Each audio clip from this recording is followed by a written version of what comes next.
The Los Angeles Lakers are currently taking on the reigning champion Golden State Warriors. And after 3 games, the only thing I can guarantee you is the fact that this series is going 7. You see, we're only halfway through the series, and we've basically witnessed every outcome imaginable. I'm talking from a close one in Game 1, to the Warriors blowing out the Lakers by 28 in Game 2, to the Lakers going right back in LA and destroying the Warriors by 30 themselves. You see, this series has been so wild, you'd think it's scripted. And maybe it is, but that's not the point. The point of this video is, to focus more on the Lakers side of things and what they can do to win, because they're going up against the reigning NBA champions. And sure, the Warriors might not look as good as they did last year, but they basically have almost everybody from that year. They even got Gary Payton back after losing him in free agency. So this is basically the Warriors championship team, just with a little rust on it. But has rust ever stopped the Warriors? No, not really. So we're going to take a deep dive into the LA Lakers and what they can do to win this series. More importantly, who they're going to need to step up in this series if they want to win it all. And while LeBron might be the greatest basketball player to ever step foot on a court, he is 39 years old. Yeah, he might be the best player on this team, which is crazy to say.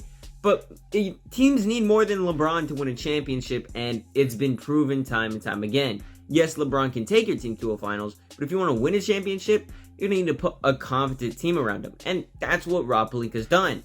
But can those competent pieces step up when they're called upon? And that's kind of what we're learning in this series. Now, to understand the Lakers' key to success, we have to head back to Game 1 and see what they did right. To kick off this hardwood classic, Anthony Davis would get 14 points in the first quarter alone. And not only would he get 14 points, but he would also add on to that by getting 4 rebounds and 2 blocks.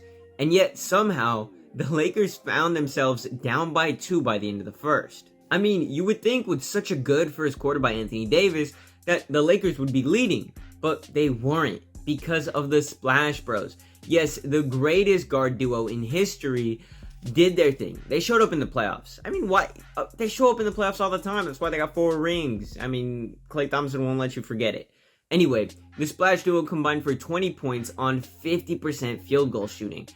And if that's not a way to kick off this series, I don't know what is. This game would not slow down. I mean, the second quarter was just as exciting as the first.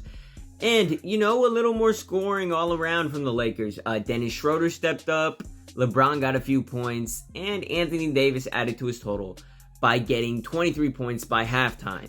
And the Lakers weren't in control, per se, because it was only like a 1 to 2 point game at this point. But, the Lakers were looking really good, and Anthony Davis was playing fantastic. And that would follow suit in the second half. Now, AD might not have scored as many points, only getting 7 in the second half, but he did step up on the other side of the game. Yes, he got 12 rebounds in the second half. Plus, he didn't need to score as much because D'Lo started shooting better, and even Austin Reeves chipped in with 8 points in the second half. So his scoring wasn't needed per se, but his rebounding was very much appreciated. Now, things were looking out of reach for the Warriors until Steph Curry went on an absolute tear in the fourth quarter. And, he helped this Warriors team go on a little 11-0 run at the end of the game, making it very close. However, the Lakers did manage to hold on ever so slightly, winning the game by 5 and stealing one at Chase Center. And this stolen game would bring us to Game 2, where after Steph and the Warriors took a tough Game 1 loss, they were locked in and they were ready because they did not want to get swept on their home court before heading to LA, where the Lakers have seemed to be undefeated in the playoffs. So they needed, Game 2 was a must win for the Warriors, and they showed up and out. I mean, this game was over after 2 quarters, let's be real. And the Lakers didn't even play their starters in the fourth. That's how bad this game got. Why were things so bad for the Lakers? Well, some would argue it's the fact that the Lakers got blown out in back-to-back quarters, losing the second quarter by 18 and the third quarter by 19. Yes, they were terrible. Or maybe the Warriors were just great, because they did shoot 21 from 42 from the arc. Yes, from behind the arc, they were 50%, made 21 threes. The Lakers would dream of hitting 10, let alone 21 in a game. Okay, that might be dragging it, but whatever. You get me. The Warriors were mad efficient. But that wasn't the only reason that LA had a bad night. It's also because one of their two superstars kind of sort of really super sucked.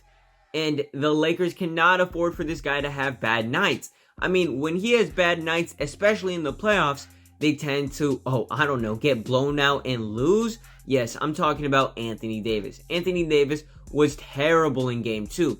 Hell, let's take a closer look at what happened in Anthony Davis's Game 2 performance. I mean, for starters, he shot 5 for 11 from the field. Why is Anthony Davis only taking 11 shots in this game? No idea. But those 5 for 11 shooting nights only led to 11 points. He only got 7 rebounds and 4 assists. I mean, he played 32 minutes, so it's not like the lack of minutes was the reason for him not doing anything. He was doing nothing because he was playing terribly. I mean, in the first quarter, let's just look at his first quarter stats real quick. Anthony Davis was 1 for 4 with 2 points. He was basically absent from the first quarter. And considering the fact that this game was over in the fourth quarter and he got almost no PT in that quarter, the only times Anthony Davis really did anything was in the second and third. And you know what happened in the second and third? The Lakers were getting blown out. So what happened? Why did Anthony Davis go ghost mode? I don't know, but when he plays bad, LA plays bad. And it doesn't matter what kind of night LeBron has, because LeBron scored 14 in that first quarter when Anthony Davis was absent. And what did that do? That kept the Lakers in the game, because the first quarter was not a blowout by any means. And why? Because LeBron is the only reason that it was in a blowout. But LeBron can't be expected to score 14 points every quarter, especially with Anthony Davis doing absolutely nothing. So, LeBron's production eventually fell off in the second and the third, and that's where the Warriors got things out of control. Now, after a terrible Game 2 performance, Anthony Davis and the Lakers weren't going to let this happen again, and they weren't going to let it happen at Crypto.com Arena. Whack-ass name, who cares? They weren't going to let it happen on their home court, which they haven't seemed to all playoff run. I mean, they haven't lost in LA ever this season in the playoffs. Let me make that very clear. They haven't lost in the playoffs at home. Anyway, in Game 3, Anthony Davis, LeBron James, D'Angelo Russell, the whole gang decided we were not going to let this happen. 27-point blowout after we barely beat them makes us look really bad. We can't let anything like that happen. So they locked the fuck in. And I don't know what happened to the Warriors tonight. Maybe it was just terrible shooting all around, which, again, it was. I mean, blowouts happen because not only does one team play good, but the other team plays awful. That's how blowouts occur, in case you didn't know. Anyway, Anthony Davis stepped up because, of course, he did. The Lakers won. I mean, if the Lakers were to lose, Anthony Davis would have stepped up. Anyway, Anthony Davis gets 25 points, 4 blocks, only 3 turnovers, 3 assists, and 3 steals. Yes, he even got a couple steals here and there. Fantastic game from Anthony Davis. Are you starting to see a trend here? Yes, Anthony Davis plays good, the Lakers win. That's basically what this video is. Anthony Davis is the key to the Lakers' success.